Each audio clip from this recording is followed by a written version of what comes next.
ನಮಸ್ಕಾರ. ಕೆಲವೊಮ್ಮೆ ನೋಡಿ, ಒಂದು ಆಸೆ ನಮ್ಮ ಮನಸ್ಸಲ್ಲಿ ಎಷ್ಟು ಆಳವಾಗಿ ಬೇರೂರಿರುತ್ತೆ ಅಂದ್ರೆ ಅದು ಕೇವಲ ಯೋಚನೆಯಾಗಿ ಉಳಿಯಲ್ಲ, ನಮ್ಮ ಕಣ್ಮುಂದೆ ಬಂದು ನಿಲ್ಲುತ್ತೆ. ಇದು ಹೇಗೆ ಸಾಧ್ಯ? ಇವತ್ತು ನಾವು ಅಂಥದ್ದೇ ಒಂದು ಅದ್ಭುತ ಕಥೆಯನ್ನು ನೋಡೋಣ. ಇದು ಸುಮ್ಮನೆ ಕನಸು ಕಾಣೋದ್ರ ಬಗ್ಗೆ ಅಲ್ಲ, ಬದಲಿಗೆ ನಮ್ಮ ಆಳವಾದ ಬಯಕೆಯನ್ನ ನಾವು ಮುಟ್ಟಬಹುದಾದ ಒಂದು ವಾಸ್ತವವನ್ನಾಗಿ ಹೇಗೆ ಪರಿವರ್ತಿಸಬಹುದು ಅನ್ನೋದ್ರ ಬಗ್ಗೆ ಒಂದು ವಿಶ್ಲೇಷಣೆ. ಬನ್ನಿ ಶುರು ಮಾಡೋಣ. ಕೇಳಿದ್ರಲ್ವಾ ಈ ಮಾತನ್ನ? ಇದು ಸುಮ್ಮನೆ ಹೇಳಿದ ಮಾತಲ್ಲ, ಇದೊಂದು ದೃಢ ಸಂಕಲ್ಪ. ಒಂದು ರೀತಿಯಲ್ಲಿ ಇದೊಂದು ಘೋಷಣೆ. ನಾವಿದ್ವತ್ತು ತಿಳಿದುಕೊಳ್ಳೋಕೆ ಹೊರಟಿರುವ ಸಂಪೂರ್ಣ ಕಥೆಯ ಅಡಿಪಾಯವೇ ಈ ನಂಬಿಕೆ. ಅಂದ್ರೆ ಮನಸ್ಸಿನಲ್ಲಿ ಮೂಡಿದ ಒಂದು ಯೋಚನೆ ಇಷ್ಟು ಬಲವಾದ ನಂಬಿಕೆಯಾದಾಗ ಅದು ಹೇಗೆ ಒಂದು ಜೀವಂತ ವಾಸ್ತವವಾಗಿ ಬದಲಾಯಿತು ಅಂತ ನೋಡೋಣ. ಈ ಕಥೆ ಶುರುವಾಗೋದು ಒಂದು ಚಿಕ್ಕ ಹುಡುಗಿಯ ಮನಸ್ಸಿನಿಂದ. ಅವರಿಗೊಂದು ಕುದುರೆ ಬೇಕು ಅನ್ನೋದು ಕೇವಲ ಒಂದು ಆಸೆಯಾಗಿರ್ಲಿಲ್ಲ, ಅದೊಂದು ರೀತಿಯಲ್ಲಿ ಆತ್ಮದ ಹಂಬಲವಾಗಿತ್ತು. ಕೆಲವೊಮ್ಮೆ ನಮ್ಗೆ ಯಾಕೆ ಅಂತ ಗೊತ್ತಿರಲ್ಲ, ಆದ್ರೆ ಒಂದು ವಿಷಯ ನಮ್ಮನ್ನ ಬಲವಾಗಿ ಸೆಳೆಯುತ್ತೆ ಅಲ್ವಾ? ಹಾಗೆಯೇ ಈ ಕುದುರೆ ಮೇಲಿನ ಪ್ರೀತಿ ಅವರ ಜೀವನದ ಒಂದು ಭಾಗವೇ ಆಗಿ ಹೋಗಿತ್ತು. ಅಂದ್ರೆ ನೋಡಿ, ನಿಜವಾದ ಕುದುರೆಯನ್ನು ಮುಟ್ಟೋಕ್ಕೂ ಮುಂಚೆನೇ ಮನಸ್ಸಿನಲ್ಲಿ ಅದನ್ನ ಸಾವಿರಾರು ಬಾರಿ ಮುಟ್ಟಿ ಪೋಷಿಸಲಾಗಿತ್ತು.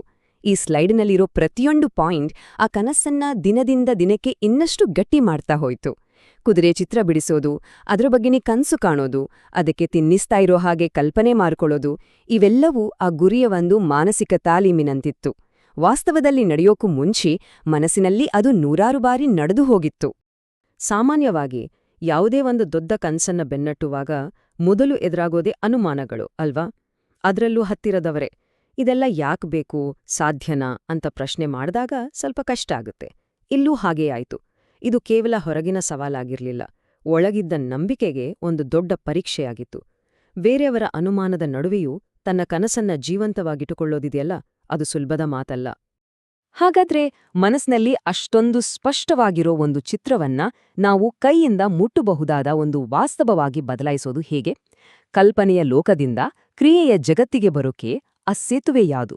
ಬನ್ನಿ ಆ ಪ್ರಯಾಣದ ಒಂದೊಂದು ಹೆಜ್ಜೆಯನ್ನ ಈಗ ನೋಡೋಣ. ಇಲ್ಲಿ ಗಮನಿಸಬೇಕಾದ ಒಂದು ಮುಖ್ಯ ವಿಷಯ ಅಂದ್ರೆ ಇದು ಒಂದೇ ದಿನದಲ್ಲಿ ಆದ ಮ್ಯಾಜಿಕ್ ಅಲ್ಲ. ಇದು ಹಂತ ಹಂತವಾಗಿ ಸ್ಟೆಪ್ ಬೈ ಸ್ಟೆಪ್ ಕಟ್ಟಿದ ಒಂದು ಕನಸು. ನೋಡಿ, ಪ್ರತಿಯೊಂದು ಹೆಜ್ಜೆಯೂ ಮುಂದಿನ ಹೆಜ್ಜೆಗೆ ದಾರಿ ಮಾಡ್ಕೊಡ್ತು. ಮೊದಲು ಬಾಡಿಗೆ ರೈಡ್, ಆಮೇಲೆ ಪಾಠಗಳು, ಆಮೇಲೆ ಕ್ಯಾಂಪ್, ಆಮೇಲೆ ಬೇರೆಯವರ ಕುದುರೆಯನ್ನ ನೋಡಿಕೊಳ್ಳುವ ಜವಾಬ್ದಾರಿ. ಹೀಗೆ ಪ್ರತಿಯೊಂದು ಅನುಭವವೂ ಆ ದೊಡ್ಡ ಕನಸಿಗೆ ಹತ್ತಿರ ತರಲು ಸಹಾಯ ಮಾಡ್ತು. ಅಂದ್ರೆ ಸಾಕ್ಷಾತ್ಕಾರಕ್ಕೆ ಕ್ರಿಯೆಯೇ ಅಡಿಪಾಯ ಅನ್ನೋದಕ್ಕೆ ಇದಕ್ಕಿಂತ ಒಳ್ಳೆ ಉದಾಹರಣೆ ಬೇಕಿಲ್ಲ. ಇದು ಅತ್ಯಂತ ನಿರ್ಣಾಯಕ ಹೆಜ್ಜೆ. ಆ ಒಂದು ಕ್ಷಣದಲ್ಲಿ ಬೇಕಾಗಿದ್ದು ಸಂಪೂರ್ಣ ಆತ್ಮವಿಶ್ವಾಸ ಮತ್ತು ತನ್ನ ಕನಸಿನ ಮೇಲಿನ ಅಚಲವಾದ ನಂಬಿಕೆ. ಬೇರೆಯವರ ಅನುಮತಿಗೋಸ್ಕರ ಕಾಯ್ದೆ ಸ್ವತಂತ್ರವಾಗಿ ಆ ನಿರ್ಧಾರವನ್ನ ತೆಗೆದುಕೊಂಡಿದ್ದು ಅವರ ಸಂಕಲ್ಪ ಶಕ್ತಿಯನ್ನ ನಿಜವಾಗಲೂ ತೋರಿಸುತ್ತೆ. ಸರಿ, ಇಷ್ಟೆಲ್ಲ ವರ್ಷಗಳ ಪರಿಶ್ರಮ, ನಂಬಿಕೆ, ಕಲ್ಪನೆ ಇವೆಲ್ಲದರ ನಂತರ ಫಲಿತಾಂಶ ಏನಾಯ್ತು?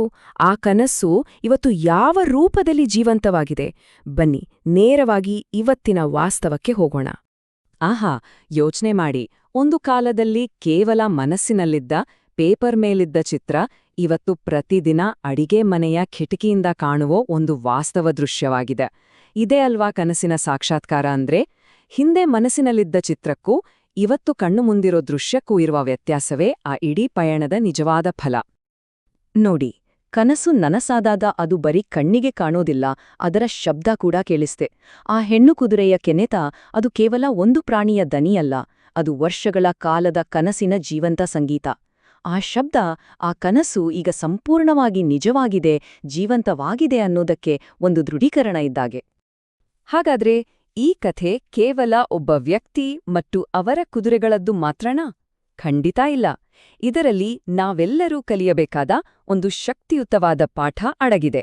ಹಾಗಾದ್ರೆ ಈ ಬಣ್ಣದ ಕುದುರೆಯ ಕಥೆಯ ಹಿಂದಿನ ಸಾರ್ವತ್ರಿಕ ಸತ್ಯವಾದ್ರೂ ಏನು? ಬನ್ನಿ ಅದನ್ನೀಗ ಅರ್ಥ ಮಾಡ್ಕೊಳ್ಳೋಣ. ನೋಡಿ, ಸಾಕ್ಷಾತ್ಕಾರ ಅನ್ನೋದು ಒಂದು ಮಾಯಾಜಾಲ ಅಲ್ಲ, ಅದೊಂದು ಪ್ರಾಸೆಸ್. ಈ ಕಥೆಯಲ್ಲೇ ನಮ್ಗೆ 3 ಸ್ಪಷ್ಟವಾದ ಸೂತ್ರಗಳು ಸಿಗುತ್ತೆ. ಮೊದಲ್ನೇದು ಅಚಲವಾದ ನಂಬಿಕೆ, ಅಂದ್ರೆ ನಾನು ಇದನ್ನ ಪಡೆಯಬಲ್ಲೆ ಅನ್ನೋ ಭಾವನೆ.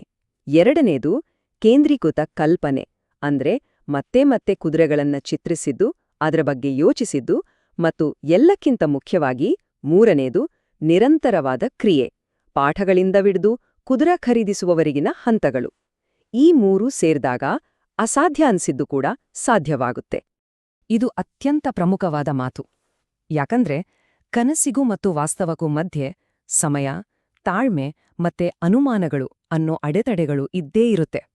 ಆದ್ರೆ ಶುರುವಿನಲ್ಲಿ ಗೀಚಿದ ಚಿತ್ರದ ಮೇಲಿನ ನಂಬಿಕೆಯನ್ನ ಬಿಡದೆ ಪರಿಶ್ರಮವನ್ನ ಮುಂದುವರಿಸಿದಾಗ ಆ ಚಿತ್ರಗಳು ಕೊನೆಗೆ ಕಣ್ಣು ಮುಂದೆ ಬಂದೇ ನಿಲ್ತವೆ. ಹಾಗಾದ್ರೆ ಈ ಕಥೆ ನಮ್ಮ ಕೈಗೊಂದು ಪೆನ್ಸಿಲ್ ಕೊಟ್ಟ ಹಾಗೆ. ಪ್ರಶ್ನೆ ಇಷ್ಟೇ, ಆ ಪೆನ್ಸಿಲ್ ಬಳಸಿ ನಾವು ನಮ್ಮ ಜೀವನದ ಹಾಳೆಯಲ್ಲಿ ಯಾವ ಚಿತ್ರವನ್ನ ಬಿಡಿಸ್ತಿದ್ದೇವೆ? ನಮ್ಮ ಯೋಚನೆ, ನಮ್ಮ ನಂಬಿಕೆ ಮತ್ತು ನಮ್ಮ ಕ್ರಿಯೆಗಳು ಸೇರಿ ಏನನ್ನ ಸೃಷ್ಟಿ ಮಾಡ್ತಿವೆ? ಈ ಪ್ರಶ್ನೆಯೊಂದಿಗೆ ಇವತ್ತಿನ ಈ ವಿಶ್ಲೇಷಣೆಯನ್ನ ಮುಗಿಸೋಣ. ಒಮ್ಮೆ ಯೋಚಿಸಿ ನೋಡಿ.